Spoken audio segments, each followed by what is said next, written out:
मुंबई के पूर्व police commissioner और सर्विंग डीजी श्री परमवीर सिंह, इन्होंने पत्र के माध्यम से जो आरोप लगाए हैं वो अत्यंत गंभीर है। मैं तो ऐसा मानता हूं कि जो जिलेटिन की स्टिक्स मिली है उससे भी ज़्यादा विस्फोटक इस प्रकार के ये सारे के सारे आरोप दिखाई पड़ते हैं।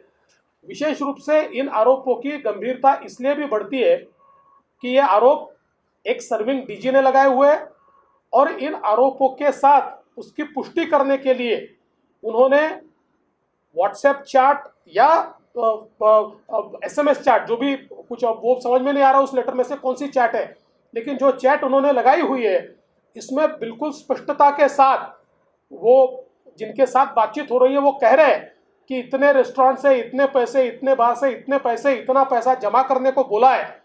तो ये एक बहुत ही सबल इस प्रकार का एक, मैं ऐसा मानता हूं कि उनके खिलाफ एविडेंस है।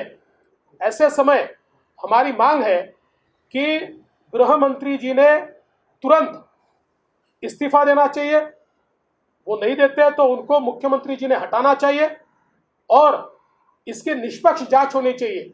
या तो केंद्रीय एजेंसीज इसकी जांच करें और अगर इसमें राज्य सरकार को ये लगता है कि हमको केंद्रीय एजेंसी से नहीं करनी है तो कोर्ट मॉनिटर्ड इंक्वायरी इसकी होनी चाहिए। लेकिन कोई भी इंक्वायरी तभी सफल हो पाएगी जब एक सर्विंग गृह मंत्री ये अपने पद से दूर होंगे और उसके बाद इसकी उच्च स्तरीय जांच होगी। मुझे ऐसा लगता है महाराष्ट्र के इतिहास में मैंने इतने वर्षों में ये कभी नहीं देखा कि डीजी रैंक का व्यक्ति और जो सर्विंग डीजी है और जो मुंबई के CP रहे हैं, ऐसा व्यक्ति सीधे मुख्यमंत्री जी को पत्र लिखकर इतने एविडेंस के साथ ये सारी बातें कहते। और इसमें महत्व की बात यह है कि उन्होंने मुख्यमंत्री जी को ये भी कहा है कि ये सारी बात मैंने आपको बताई थी। तो फिर मुख्यमंत्री जी ने उसके ऊपर कार्रवाई क्यों नहीं की? क्या केवल अपनी सरकार बचाने के लिए मुख्यमंत्री जी ने उसको नज़रअंदाज किया? ये भी प्रश्न अब उपस्थित होता है।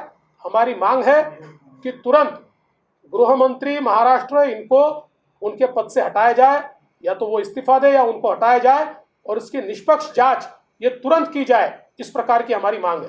गृह मंत्री ने कहा है कि परमवीर सिंह खुद को बचाना चाह रहे हैं। क्या देखिए, मैं ऐसा मानता हूं कि इसके तथ्य तो बाहर आएंगे। सवाल ये नहीं है कि परमवीर सिंह खुद को बचा रहे हैं या नहीं बचा रहे। सवाल इसमें सबसे महत्वपूर्ण ये है कि उन्होंने जो चैट उसके साथ लगाई हुई है, अगर वो चैट सही है तो फिर इतना बड़ा एविडेंस, इतना बड़ा सबूत जब वो लेकर सीधे पत्र लिखते हैं तो इसके बाद केवल ये कहकर नज़रअंदाज नहीं किया जा सकता कि वो खुद को बचाने की कोशिश कर रहे हैं। मुझे ऐसा लगता है ऐसा कहकर नहीं चलेगा। ये बिल्कुल गंभीर मामला है और इस मामले में उन्होंने इस्तीफा देना चाहिए, ऐसी हमारी मांग है।